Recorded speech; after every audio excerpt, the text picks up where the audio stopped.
은혜 받으실 말씀은 로마서 7장 24절 25절 말씀입니다. 오호라 나는 곤고한 사람이로다. 이 사망의 몸에서 누가 나를 건져내랴. 우리 주 예수 그리스도로 말미암아 하나님께 감사하리로다. 그런즉 내 자신이 마음으로는 하나님의 법을 육신으로는 죄의 법을 섬기노라.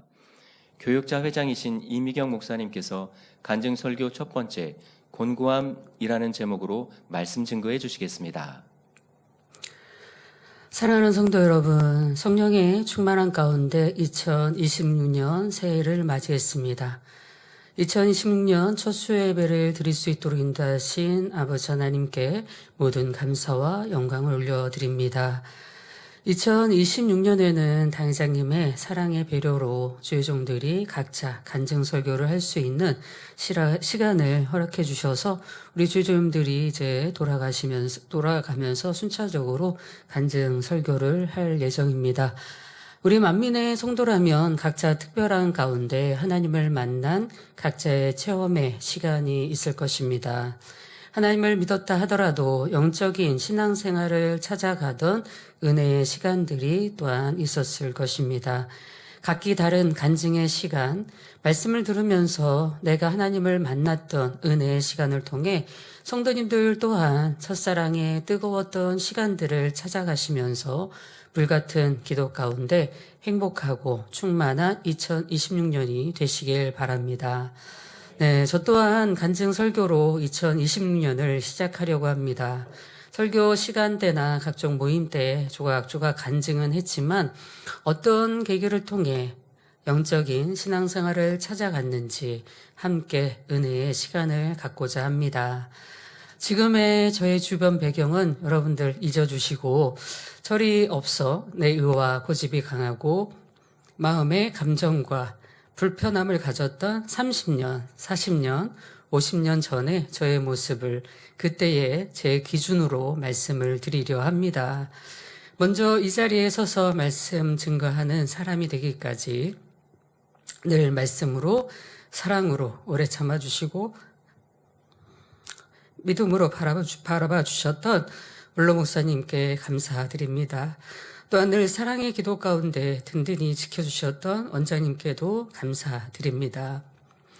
저는 1972년 10월 14일 서울 금호동에서 태어났습니다. 아빠, 엄마, 언니, 그리고 동생, 딸만 셋이 있는 가정에서 가운데로 태어났죠. 물론 여러분들 다 아시는 내용이지만 그때의 저의 모습으로 여러분들 타임머신 타고 조금 돌아가셔서 들으시면 좋을 것 같습니다. 7년 동안 죽음의 문턱에서 고통받으셨던 아빠는 제 나이 3살 때 하나님을 만나셨습니다. 언니하고는 저하고는 2살 차이, 동생하고는 3살 터울로 성장했죠. 부모님이 하나님을 영접하시고 성령이 충만하셨을 때 동생이 태어났습니다. 언니는 저와 2살이 많았기에 아픔으로 누워있던 아빠 곁에서 조금의 손발이라도 되었던 터라 저는 주로 할머니 손에서 키워졌습니다. 죽음 앞에서 영생을 맛보며 간중 수기에 나온 대로 아빠는 딸을 보려고 시골이라도 오시면 혼자 걸레를 물고 있는 모습을 보시며 마음 아파하셨다고 하지요. 사촌 오빠도 학생 때는 서울로 공부하러 갔다가 시골 할머니 댁에 들리면 저를 보았는데 문지방 높았던 시골 집에서 떨어져도 울지 않았다고 합니다. 울지 않았다는 것은 고통을 잘 참았다는 의미가 아니라 누가 나를 다독여주고 봐줄 사람이 없기에 우는 것조차 포기한 것이지요. 아기 때는 또 그렇게 많이 울었다고 하지요. 아마도 사랑을 구하지 않았나 싶습니다. 제가 태어날 당시는 아빠께서 7년의 고통 중에 가장 아프셨을 때라고 합니다. 지금 커서야 다 충분히 이해할 수 있는 일이지만 성장하면서 셋 중 저만 돌사진이나 100일 사진이 없어서 그것도 성장하면서 참 아픔이었습니다. 왜 나만 돌사진이 없을까? 나만 100일 사진이 없을까? 그 당시에는 각자 가정에 사진기가 있어서 찍어줄 수 있는 상황이 아니었고, 특별한 때 또 좀 부유하게 사시던 이제 원장님의 언니 되시는 이렇게 이모님께 이제 부탁을 드려서 사진기를 빌려서 사진을 이제 찍어 주셨다고 합니다. 근데 제가 태어날 당시는 목사님이 가장 아프셨을 때기 때문에 그럴조차도 여유조차도 없었다고 말씀하시는 거를 나중에 들어보게 됐죠. 근데 성장하면서는 그거조차도 나는 왜 사진 한 장이 없을까라고 어린 마음에 그것 또한도 제 마음이 아픔이 됐던 적이 있었습니다. 성장하면서 사람마다 각자 목표하는 바가 있습니다. 그러나 태어나서 성장하는 과정에서는 부모의 사랑의 방법이 성장 과정에 많은 영향을 끼치게 되지요. 예전 프로에 우리 아이가 달라졌어요라는 프로를 본 적이 있습니다.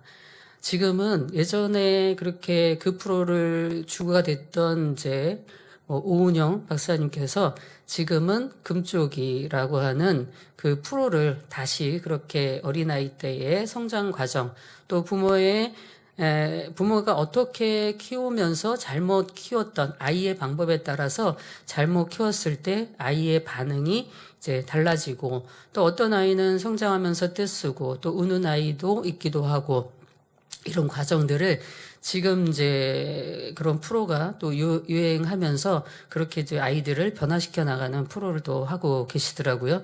그래서 저 어렸을 때는 청년 때 조금 이렇게 지나서는 우리 아이가 달라졌어요라고 하는 프로로 그런 이제 프로를 했던 적이 있었습니다. 각기 똑같이 부모는 사랑은 준다 하지만 이제 각기 자녀의 성품과 성향에 따라 부모가 주는 사랑의 온도가 느껴지는 온도가 다르게 느껴지는 것을 보게 됩니다. 저 또한도 다른 형제들과는 전혀 다르게 튀는 행동을 하면서 부모의 마음을 아프게 하는 경우도 저 또한도 이제 그런 시간들을 보내게 됐습니다.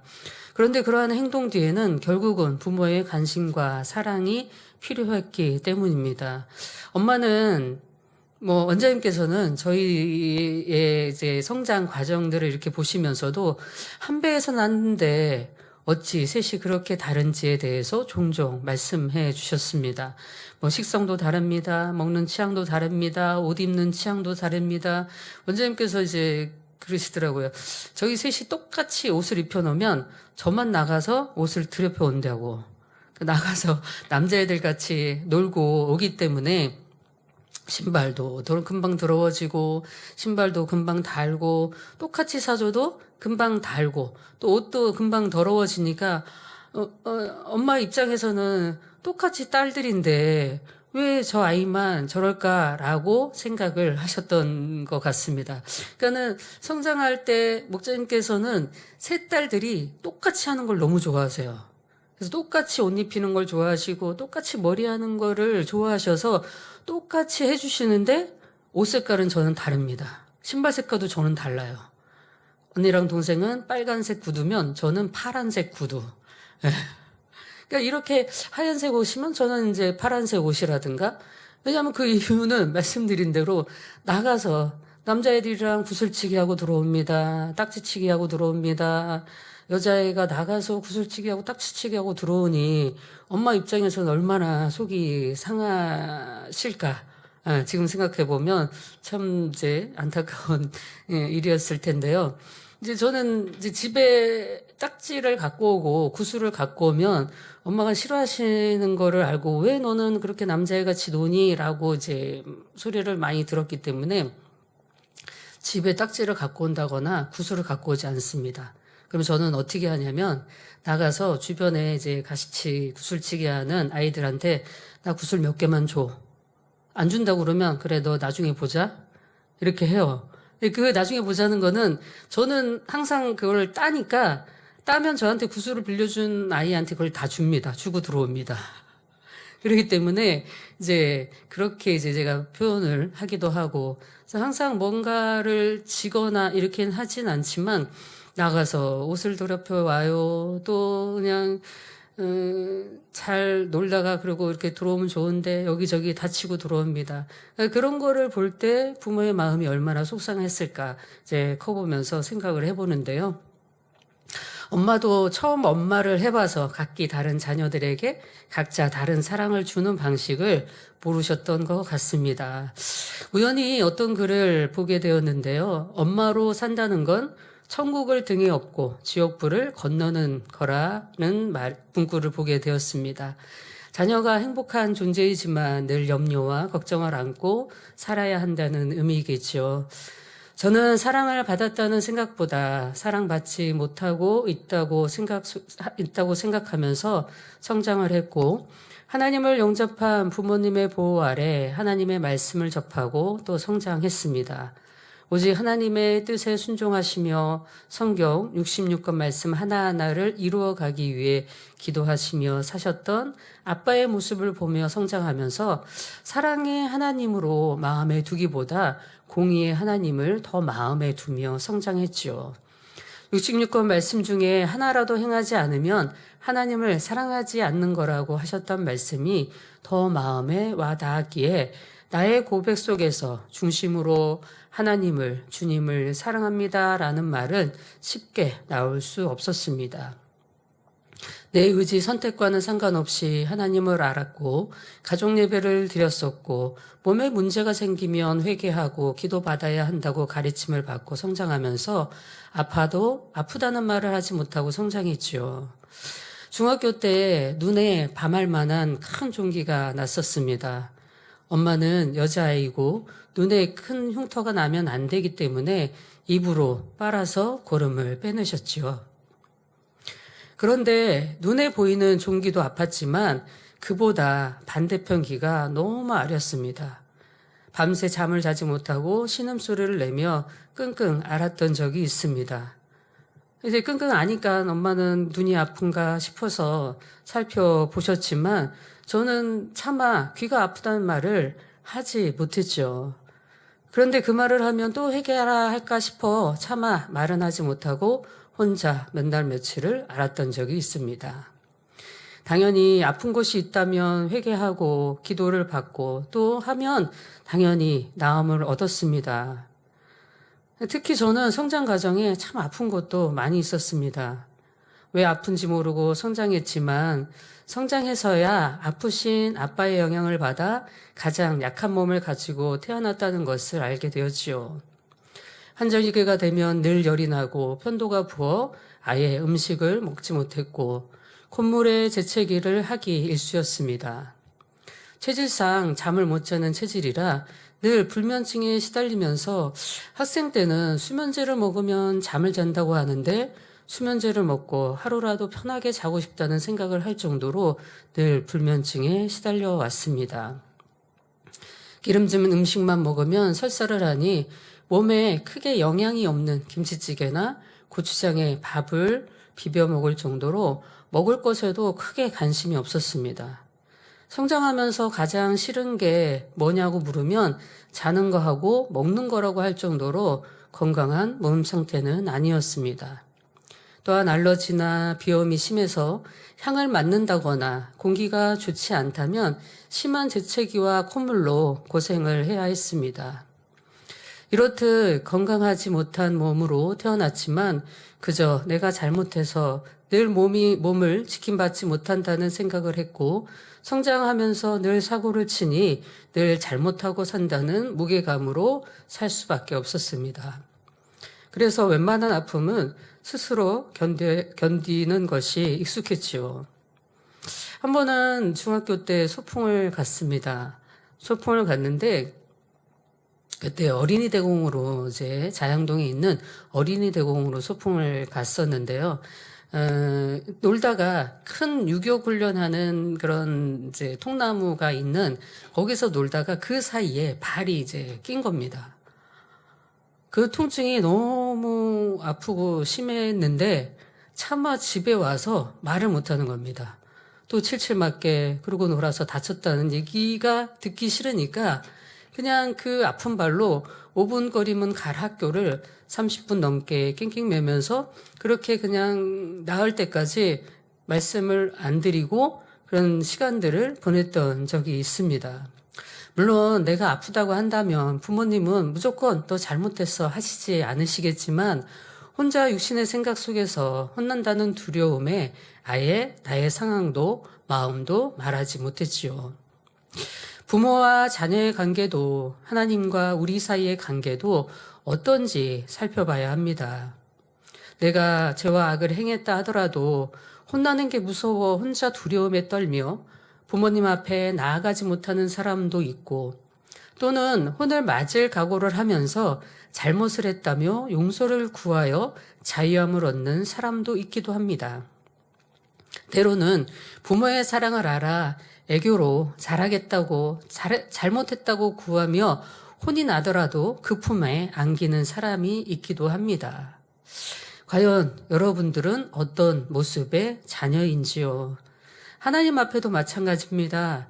내가 가진 성품과 내가 가진 환경과 내가 가진 생각들이 지금도 여전히 하나님 앞에 더 나아가지 못하게 하고 또 하나님의 사랑을 더 느끼게 하지 못한다는 것은 하나님께서 우리를 사랑하시는 것이 아니라 내 육신의 생각 속에서 내 어둠 속에서 그 사랑을 알지 못하고 느끼지 못하고 깨우치지 못하고 내 안에 아직 두려움이 가득하여 그런 하나님의 사랑을 더 깊이 느끼거나 알지 못하는 경우가 있지 않는지 생각해 보시면 좋을 것 같습니다.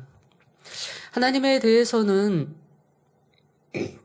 저 또한도 내 마음에 부모의 사랑을 알지 못했기에 그저 혼나는 거에 무섭고 두려웠던 시간이었지요. 하나님에 대해서도 이론적으로는 알고 있었고 하나님과 함께하는 체험도 하면서 영적인 믿음이라 생각하고 성장했습니다. 집은 책방을 했었는데 책도 인기 순위가 있어서 신작을 받아 일정 기간이 되어지면 다른 책방에 책을 가져다 줘야 했습니다. 제가 초등학교 2학년 당시 버스를 타고 가서 또 다시 버스를 갈아타고 책방에 책을 가져다 주고 또 그 책을 받아서 다른 책방에 책을 건네주는 그런 심부름을 했었습니다. 참 초등학교 2학년 때였는데 그런 심부름을 지금 제가 생각해 보면 야 요즘 부모님들 그렇게 안 시키실 텐데 라는 생각을 언뜻 하면서 그때는 뭐 위험과 사고가 또 많이 없을 터이기도 하지만 워낙 원장님 홀로 그 일들을 감당하셨기에 저희의 손을 빌었던 그런 시간들이 있으셨죠. 자, 그러던 중에 버스에 내려 길을 건너는데 건너편에 있던 트럭이 움직이는 바람에 트럭에 치여 교통사고가 났습니다. 여기저기 피가 나는 상황이었지만 병원에 가자고 하는 책방 주인 아저씨 말을 뒤로하고 나는 심부름을 해야 한다며 고집을 펴고 있던 저를 일단 집으로 데리고 오셨지요. 트럭 주인은 병원에 가야 한다고 해서 병원에 가서 진찰을 받고 더 이상의 치료를 하지 않고 집으로 돌아왔습니다. 트럭 주인은 가난하여 합의금도 없다고 하며 용서해달라고 하는 말에 목사님께서는 그 트럭 주인도 그대로 보내셨지요. 이렇게 아빠의 기도를 받았고 그 다음날 학교 등교를 했습니다. 이 간증은 여러분들이 이제 목사님 통해서 자세히도 들으셨기 때문에 이렇게 넘어가지만요. 그 자녀에 대한 문제는 부모 때문이라고 말씀을 해주셨고 그로 인해서 또 이제 회개하는 그런 시간들이 있었고 그래서 기도받고 치료를 받았던 시간들이었죠. 그러니까 저희는 뭐 저뿐만 아니라 이미연 목사님도 한번 그런 시간을 겪기도 했고 또 당회자님도 그런 시간을 겪었습니다. 그러니까 셋이 한 번씩 하나님께서 주신 특별한 은혜 가운데 그런 죽을 수밖에 없는 고통을 받을 수밖에 없는 그런 삶에서 또 치료받고 기도받고 치료받는 그런 체험들을 각자 했었죠. 아마도 그때 통증이 기억이 있었다면 지금도 그런 아픔의 기억이 있을 텐데 지금 생각해보면 특별히 아픔의 기억은 남아있지 않는 것 같습니다. 이 또한도 하나님의 은혜인 것 같습니다. 물론 저도 뭐 여러 이제 경로를 통해서 이렇게 다치고 저렇게 다치기도 했지만 그때마다 그때의 느낌과 통증이 있기도 하거든요. 근데 교통사고 났을 때를 생각해 보면 특별히 아팠다라는 기억이나 통증이 있다라고 하는 기억은 크게 남아있지 않는 것을 보게 됩니다. 이렇게 아빠의 기도를 받고 저는 다음날 학교를 갔습니다. 저희는 성장하면서 그렇게 저희를 키우셨어요. 절대 남한테 신세 지면 안 되고, 남한테 이렇게 신뢰를 범하면 안 되고, 학교 지각하고 결석하면 안 되고, 이런 교육들을 이제 굉장히 어렸을 때부터 받아왔기 때문에 그렇게 아파도 학교를 가야 된다고 생각을 했던 것 같아요. 그래서 다음날 학교를 갔습니다. 학교를 갔는데 선생님이 굉장히 놀라워 하시는 거예요. 아파갖고 이렇게 붕대에 쓰여갖고 이제 갔으니 얼마나 놀라셨겠습니까? 근데 이제 그 찰나에 제가 또 간증을 했던 것 같아요. 저 기도받고 이렇게 안 아파요라고 간증을 했던 것 같아요. 근데 방학 때에 대해서 선생님께서 편지를 보내오셨는데 너를 통해서 하나님이 살아계심을 믿게 되었다고 선생님도 교회에 가시겠다는 편지 내용이었습니다. 이렇듯 통증의 기억은 없지만 입안은 너덜너덜 거려가지고요. 음식을 편하게 먹지는 못했던 기억은 있습니다. 문 밖에서 딸기를 판다는 소리에 딸기를 먹고 싶다고 했죠. 원장님이 아마 아프니까 딸기 먹을래? 하셨던 것 같아요. 왜냐하면 저희는 가게에서 책방을 하다 보니까 가게에서 간식 같은 걸 팔잖아요. 그러면 엄마 저거 먹고 싶어 그러면 네 엄마 팔아서 먹어라. 엄마 100원만 그러면 네 엄마 팔아서 워낙에 가난했고 또 7년 동안 이제 아픔으로 또 그런 빚이 많이 있으셨기 때문에 그냥 집에 있는 간식도 쉽게 먹지를 못했던 터라 아마 아팠기 때문에 원장님께서 이렇게 안쓰러우셔서 딸기 사줄까 하셨던 것 같아요. 그래서 딸기 사달라고 했는데 결국 입안이 너덜너덜거려서 먹지는 못했던 기억이 있습니다. 자, 이렇게 하나님의 역사를 체험하면서 성장을 했습니다. 뭐 하나님에 대해서 의심하거나 하나님은 예를 들어서 성경에 홍해를 갈랐다. 근데 청년 때 되니까 청년들이 등록하고 새신자로 등록하고 신앙생활을 하면서 홍해를 어떻게 갈았냐고. 무리를 어떻게 걷냐고. 저는 그런 거에 대한 생각을 한 번도 해본 적이 없어요. 당연히 하나님의 말씀이 있으니까 무리를 걸으셨으니까 무리를 걸었다고 하는 거고 홍해를 갈랐다고 하시니까 홍해를 갈른 거지. 그거에 대해서 부정적으로 생각해보고 어떻게 홍해를 가르지? 어떻게 그 큰 바다를 가르지? 라고 생각을 안 하고 무조건 하나님의 말씀하셨으니까 그대로 이루어진 거라고 생각하고 성장을 했습니다. 초등학교 4학년 때 만민교회를 개척했죠. 만민의 성도라면 너무나 잘 아시는 대로 82년 개척하고 난 뒤 83년 설 바로 전 금요철야 2부 시간에 한 청년과 세 딸이 연탄가스로 주님 앞에 놓이게 되었습니다. 요즘 세대의 아이들은 연탄에 대해 잘 알지 못하지만 80년대 당시만 해도 연탄과 석탄을 떼는 상황이었기에 연탄가스를 마시게 되면 정상적인 사람이 뇌의 손상으로 제대로 된 활동을 할 수 없을 정도였고 연탄가스 중독으로 더 심해지면 죽는 사람까지 나오는 때였습니다. 당시 개척교회 성전은 2층에 있었고 숙식을 할 수 있는 장소는 지하에 있었기에 초등학생이었던 저희 세 딸은 지하에서 자고 있었습니다. 금요철야가 5시나 새벽 5시나 6시경에 끝났던 터라 철야를 마치고 내려온 어른들은 우왕좌왕하며 혼란스러운 상황이었다고 하죠. 이곳저곳에서 창문을 열어야 한다며 창문을 열고 연탄가스에 동치미가 좋다며 동치미를 먹여야 한다고 동치미를 찾았다고 합니다. 지하에서 저희를 2층 선전에 옮겨 3명을 나란히 누이시고 한 청년은 한쪽으로 눕혔습니다. 그때 당시 그 모습을 보셨던 목사님은 자녀들은 당연히 먼저 천국으로 갔을 거라 생각하셔서 그대로 단으로 올라가신 뒤 기도를 하셨습니다. 그 기도의 내용은 눈물, 슬픔, 고통 많은 이 땅에서 천국으로 데려가심에 감사합니다. 그러나 청년은 믿지 않는 가족이 있으니 하나님께 영광을 가리우는 일이 될 수 있으니 청년만큼은 살려달라는 기도셨지요. 단에서 기도를 하시고 내려오셔서 혹시나 하는 마음에 한 사람씩 기도해 주셨습니다. 목사님 이미 세 딸이 다 천국 갔다고 생각을 하셨기 때문에 그래도 아버지께서 혹시나 하는 마음에 기도를 해 주셨다고 하셨습니다. 여러분들이라면 어떻게 하시겠습니까? 그런 와중에 그런 상황이 되었다고 한다면 목사님께서는 자녀들을 먼저 살피신 것이 아니라 청년부터 가서 기도해 주셨고 그 뒤로 차례대로 자녀들을 기도해 주셨지요. 그렇게 청년의 기도가 맞춰지고 자녀들 한 사람 한 사람 기도해 주실 때 청년이 어리둥절하게 깨어났습니다. 그리고 자녀들도 순차적으로 깨어났지요. 그렇게 모두가 깨어난 후 하나님께 감사와 영광을 올려드렸습니다. 아버지 앞에 감사와 영광 올려드립니다.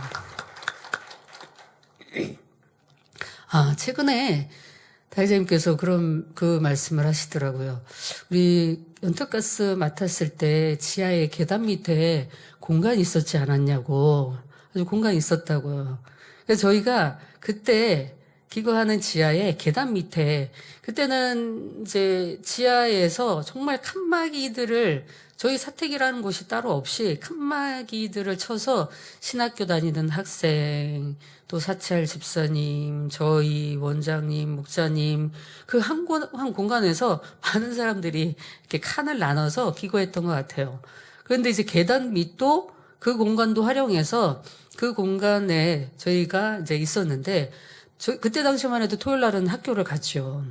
학교를 가야 되는데, 학교를 가지 말라는 겁니다. 그래서 저희끼리, 우리 괜찮은데? 학교를 가야지 말래? 그러면서 좋아했던 기억이 있는데, 다이자님께서도 문득 최근에 그 말씀을 하시더라고요.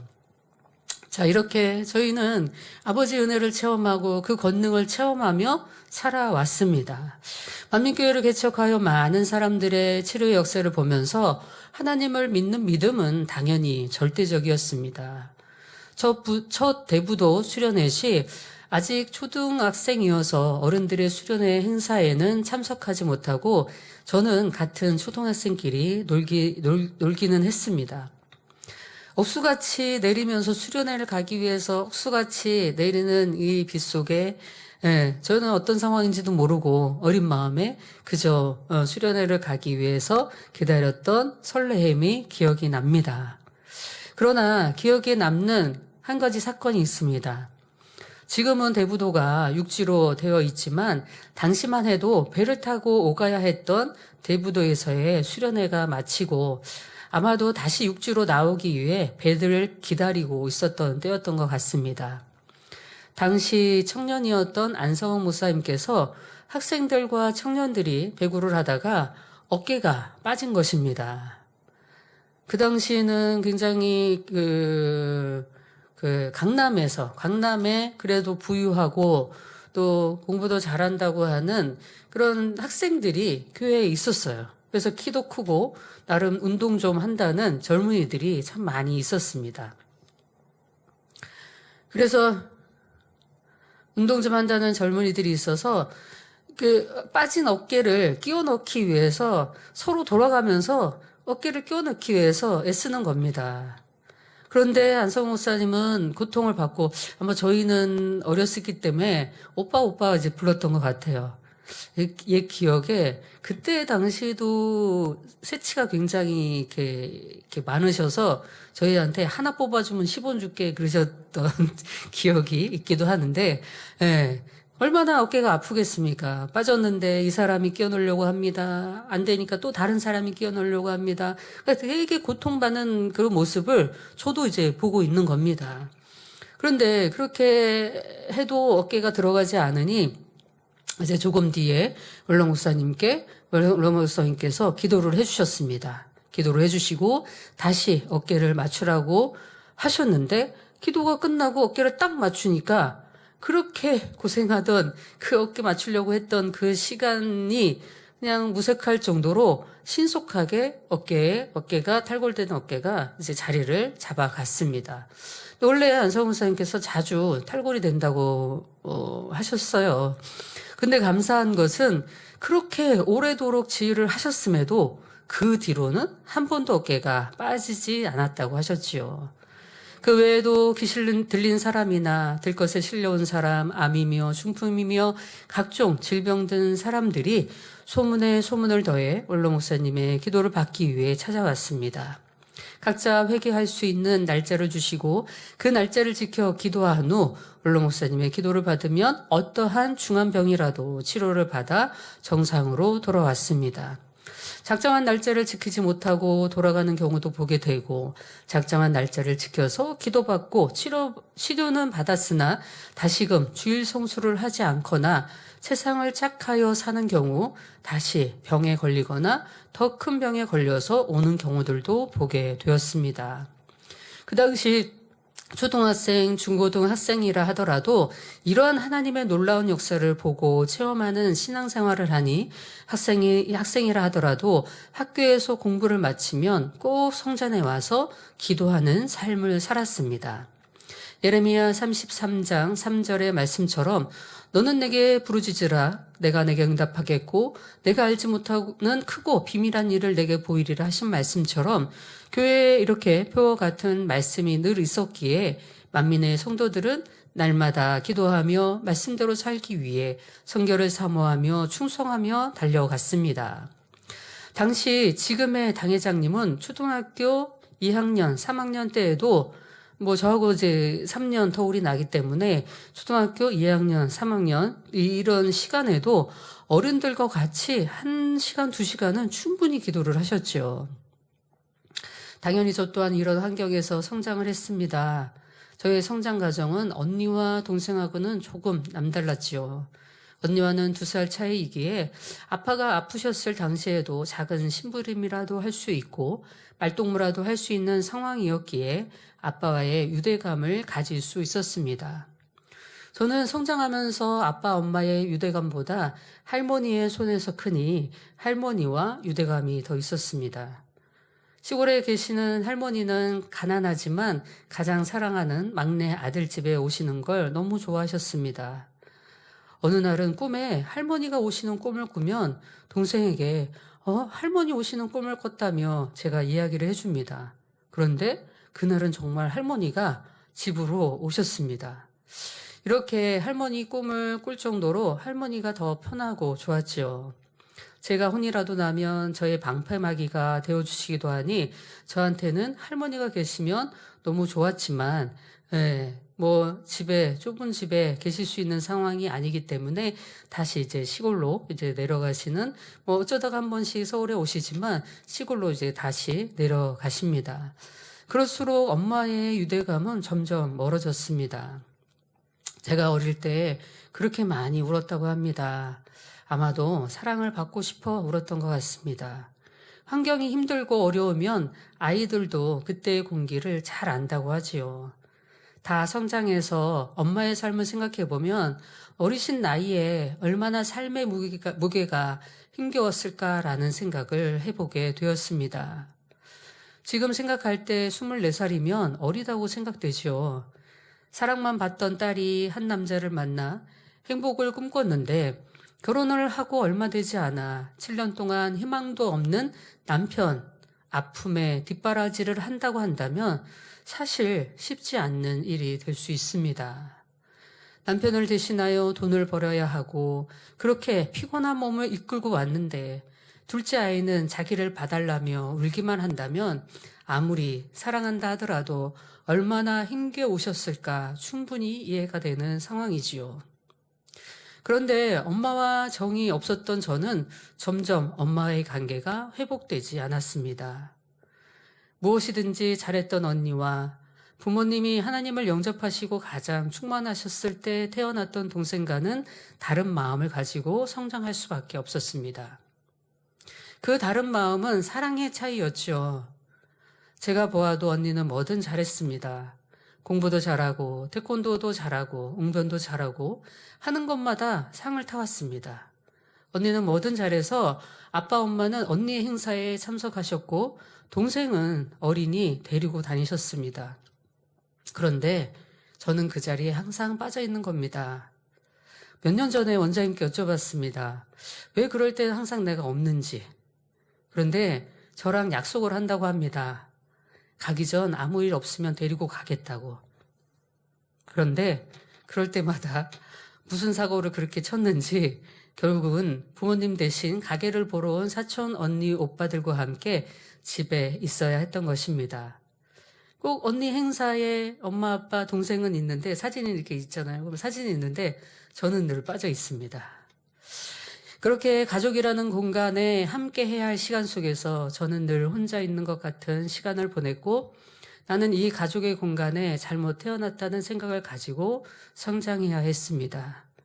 누가 내게 어떻게 해서가 아니라 첫 단추가 잘못 껴진 상황에 그걸 고치지 않고 계속 다른 단추만 끼우려 하니 잘못된 시간을 살아갈 수밖에 없었던 것이지요. 개척하여 오직 말씀과 기도로 살아가셨던 아빠와 선교를 이루기 위한 연단에 계셨던 엄마의 시간 속에서 우리 세 딸들은 각자 알아서 성장해야 했습니다. 원장님의 연단이 굉장히 크셨기 때문에 저희들이 중고등학교 때 원장님이 저희를 전혀 케어를 못 해주시는 상황이었습니다. 원장님이 너무 힘드시다 보니까 저한테는 이제 그런 질문을 안 하셨는데 동생한테 지금 당회장님께 너 엄마가 돈 100만 원만 있으면 집 나갈 건데 너 엄마 따라갈래? 아빠 따라갈래? 얼마나 자녀 입장에서 그게 상처가 되겠어요. 그러면 항상 당회장님은 엄마 마음을 알기 때문에 엄마 따라갈 거라고 그렇게 위로를 드렸던 그런 시간들이 저희 성장하면서는 있었습니다. 각자 아픔도 있었고 힘듦의 시간도 있었고 그렇지만 그 사랑의 온도에 따라서 이겨나가고 견뎌나갔던 것들이 달랐던 것 같습니다. 아빠의 사랑과 엄마의 사랑이 각자 마음에 차지했던 두 자매와 다르게 그 사랑을 알지 못하고 늘 외롭다는 생각을 하며 살았고 마음은 그 어떤 것도 채워지지 않았습니다. 저희 성품 안에는 고집과 자존심, 의가 강했습니다. 물론 반면에 베풀 줄 알기도 하고 희생할 수 있는 마음도 있어서 엄마의 일은 내가 도와야 한다고 생각했고 어떤 일이든 불평 없이 했습니다. 약자한테 약하고 강자한테 강한 나만의 의가 있어서 성장하면서는 많은 싸움이 있기도 했습니다. 집에 있기보다 늘 혼자 밖에 나가 있고 함께 놀던 아이들이 집에 가면 그때는 집에 들어와야 하지만 그렇게 들어오는 시간은 늘 두려움의 시간이었습니다. 밖에서 놀다가 함께 노는 친구들을 괴롭히면 절대 그냥 지나치지 못했기에 결국은 남자아이들과 싸움이 나기 일쑤였고 그렇게 싸우고 나면 이내 그 남자아이들 엄마들이 사과를 받겠다고 아이들을 데리고 집에 찾아오곤 했습니다. 그럴 때면 그 상황을 보신 엄마는 얼마나 마음이 아프시겠어요. 그러고 나면 저는 또 혼나는 시간이죠. 다행히 엄마가 계시지 않을 때면 언니와 동생이 나서서 똑부러지게 상황을 파악하고 먼저 상대가 잘못한 것에 대해서 말하면 그대로 돌아가곤 했습니다. 아이를 키우는 엄마 입장에서는 얼마나 이런 일들이 안타까운 상황일까요? 품 안에 자식이라고 하는데 혼내면 품에 들어와야 하는 것이 자식인데 저는 큰 품에 안기지 못하고 더 큰 두려움을 가지며 성장했습니다. 교회를 개척하여 제가 6학년 때 지금의 우체국 자리였던 곳이 시장이었습니다. 그 시장에서 큰 싸움이 있었습니다. 저는 6학년이었고 5학년 남학생이었던 친구 동생이 있었는데 그 친구는 야구부 운동을 했던 친구였습니다. 교회에서 다른 아이들을 놀리고 또 까불어서 타일렀는데도 말을 듣지 않고 신경을 더 건드는 상황이 되었지요. 그것도 주일이어서 아동부 예배가 마쳐진 다음이었습니다. 주일날 시장에서 싸웠습니다. 네. 키가 큰 남자아이와 작은 여자아이의 싸움에서 여자아이가 이기고 있으니 그 광경이 재미있었는지 동네 아저씨들은 구경만 하고 말리지 않으셨지요. 그렇게 싸움에서 이기고 다음부터는 까불지 마 경고를 하고 저 돌아서서 교회 앞으로 이제 시장에서 나와서 이제 터벅터벅 걸어 나왔습니다. 교회 앞으로 딱 나왔는데 때마침 이 남자아이가 억울했는지 뒤에서 큰 짱돌을 들고 저를 죽이겠다고 쫓아오는 것이었습니다. 아동 예배가 마치고 나서 그 다음에는 이제 어른 예배를 드리잖아요. 어른 예배를 드릴 때 원장님께서 안내를 보고 계셨습니다. 그래서 그 장면을 딱 보시게 됐습니다. 그래서 싸웠다는 사실을 아시고 집에 가서 예배가 마쳐질 때까지 벌을 서고 있으라고 해서 벌을 섰습니다. 늘 저는 그런 일들의 연속이었죠. 집에서 가만히 잘 있는 언니와 동생과는 다르게 늘 밖에 나가면 사고만 치고 들어옵니다. 저는 좀 우스운 얘기지만 제 나름대로의 싸움의 법칙이 있습니다. 첫째, 여자아이들은 절대 건드리지 않는다. 둘째, 내가 먼저 주먹을 날리지 않는다. 뭐 웃기는 얘기지만, 우스운 얘기지만, 그래서 제가 먼저 주먹을 날리거나 제가 먼저 시비를 걸어서 싸웠다기보다 먼저 주먹이 날라온다면 그걸 방어하기 위해서 싸웠던 그런 싸움이 항상 이기니까. 뭐 제 기억에 지고 온 적은 없는 것 같아요. 그래서 이기고 돌아오지만 이렇게 억울하게 맞았다고 생각하고 또 코피 쏟고 오는 아이들은 억울하니까 부모님을 데리고 온다든가 이제 그러면 이제 싸움이 금방 이제 드러나잖아요. 저는 저만의 의를 가지고 동네 아이들을 지킨다는 이유로 싸움을 하고 집에 들어오면 이미 엄마 귀에 싸웠다는 말이 들어가 있습니다. 초등학교 때 저를 담당하던 주혜종님은 저 때문에 힘들어서 사명을 놓으시겠다고 했다고 하죠. 그 이유는 교회에 오는 아이들을 교회를 못 오게 한다는 것이었습니다. 저는 작은 마음에 우리 아빠 교회인데 교회에 오는 아이들을 괴롭히면 그 아이들을 교회에 못 오게 한 것입니다. 아빠는 왜 그 아이가 그렇게 했는지 그 주혜종님에게 반문을 하셨다고 하더라고요. 왜 그 아이가 그렇게 했는지 아냐고 물으시면서 교회를 사랑하고 아빠를 사랑하기 때문에 그렇게 한 일이라고 말씀하시면서 그 작은 아이의 마음도 헤아리지 못하면서 어떻게 큰 일을 하겠냐며 권면해 주셔서 그 뒤로 사역을 계속하셨다는 이야기를 나중에 청년이 돼서야 듣게 되었습니다. 아마 일찍 들었으면 어땠을까라는 생각도 해보지만 어쨌든 청년이 돼서야 그 얘기를 듣게 되었습니다. 이렇듯 저만의 의를 가지고 그것이 옳다 여기며 살았지요. 마음이 잘못된 것이 아니라 방법이 잘못된 것이고 이럴 때 이렇게 해야 한다는 방법을 알려주는 어른들이 사람들이 없었습니다. 아동주일학교 구장 목사님은 제가 무슨 큰 잘못을 했는지 잘못했다고 하라고 하셨고 저는 잘못했다는 생각을 하지 않았기에 잘못을 구하지 않으니 이분이 화가 나셨던 것 같습니다. 제 따귀를 때렸습니다. 이러한 상황임에도 누구에게도 이런 말을 이야기할 수 없습니다. 항상 모든 게 제 탓이고 제 잘못이라고 생각을 하면서 살았기 때문입니다. 참 이제 형제들 간에도 자매들 간에도 참 성격이 참 다른 걸 보게 되는데요. 이명 목사님 같은 경우는 되게 똑부러지게 본인 의사를 잘 말씀을 하십니다. 예를 들어서 원장님께서 딱 매를 내시려고 혼을 내시려고 딱 하시면 엄마 내가 이렇게 해서 이렇게 나는 잘못했다고 생각 안 하는데요. 가끔 부모님들이 감정으로 하실 때들이 있잖아요. 그러면 이명 목사님은 똑부러지게 얘기를 합니다. 그러니까 매를 맞아도 똑부러게 의사를 표현을 해요. 근데 이제 막내였던 당회장님은 어떻게 하세요? 앵기시죠, 앵겨. 엄마 잘할게. 엄마 품에 앵깁니다. 근데 저는 제가 잘못 안 했다고 생각하면 죽어도 잘못했다는 얘기를 안 합니다. 그러니까 매를 더 맞고 있는 거예요. 매를 더 버는 거죠.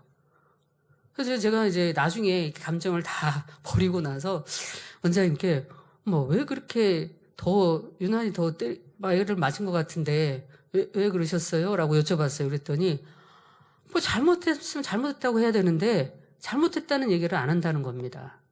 그렇기 때문에 속상하시니까 더 매를 대셨다는 말씀을 하셨습니다.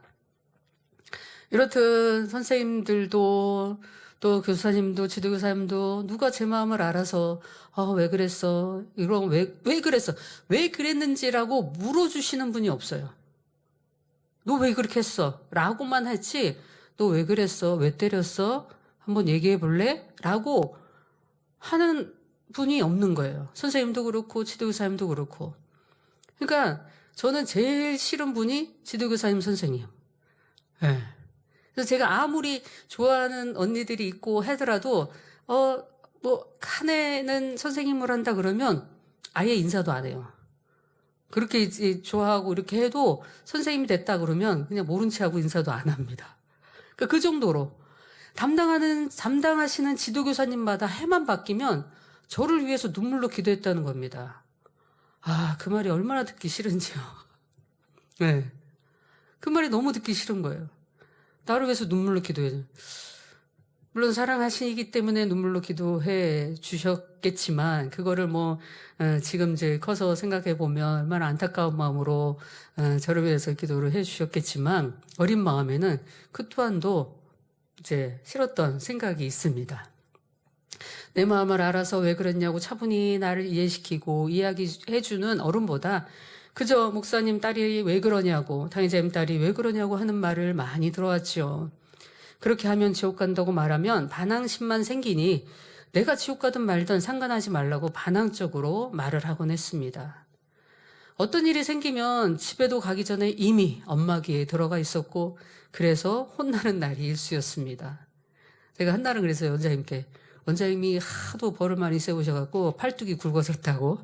네, 나중에는 이제 우스갯소리로 그런 얘기를 이제 하기도 했지만 학생 시절에는 선생님이나 지도교사님을 너무 싫어할 정도로 나를 이해해주고 내 마음을 알아주는 어른이 있었으면 좋겠다 생각했고 어딘가를 가도 마음을 헤아려주는 사람이 없으니 이미 중학교 때부터 죽고 싶다는 생각이 가득했습니다. 그래서 저는 중학교 때부터 잘 죽는 방법, 고통받지 않고 죽을 수 있는 방법을 알아놓기도 했습니다. 그래서 난 죽으려고 마음을 먹으면 언제든지 죽을 수 있겠구나라는 생각도 했죠. 그러나 자살하면 지옥 간다는 말씀을 알기에 차마 죽자는 마음은 먹지 못했습니다. 중학교 3학년이 될 즈음 이제 한 번만 더 맞으면 집을 나가겠다라는 생각을 했었는데 이상하게도 그 후는 맞지를 않았습니다. 세월이 지나 원장님께 여쭤보니 제 메모장에 죽고 싶다라는 문구를 누군가 보고 원장님께 말씀드렸다고 합니다. 그 후로는 원장님께서 저를 향해 참고 기다려주시는 사랑을 해주셨던 것 같습니다. 그렇게 학생의 시간을 보내고 청년이 되면서 레이족 방송부에서 근무를 하였죠. 지금의 만민의 매거진을 제작했었고 원로 목사님의 말씀을 편집하고 말씀 비디오를 편집을 했습니다. 각종 행사 때마다 비디오 촬영 및 원로 목사님 성회 시 비디오 촬영차 출장을 다녔고 또한 교회에서 모이는 모임이나 행사 이 어떤 것도 또 빠지지 않고 늘 참석을 했습니다. 그렇다고 특별히 세상을 좋아하지는 않았습니다. 제대로 아는 세상 가요가 하나 없을 정도로 제 나이 때 유행한 별이 빛나는 밤이라는 라디오 프로 한번 들어본 적이 없습니다. 세상 유행이나 세상 문화를 특별히 좋아하거나 즐기지는 않았습니다. 당연히 교회 안의 일을 우선순위로 했었지요. 그렇게 시간이 흘러갔지만 늘 마음 한편에는 공고함이 있었습니다. 그 첫째는 하나님에 대한 두려움 때문에 공고했죠.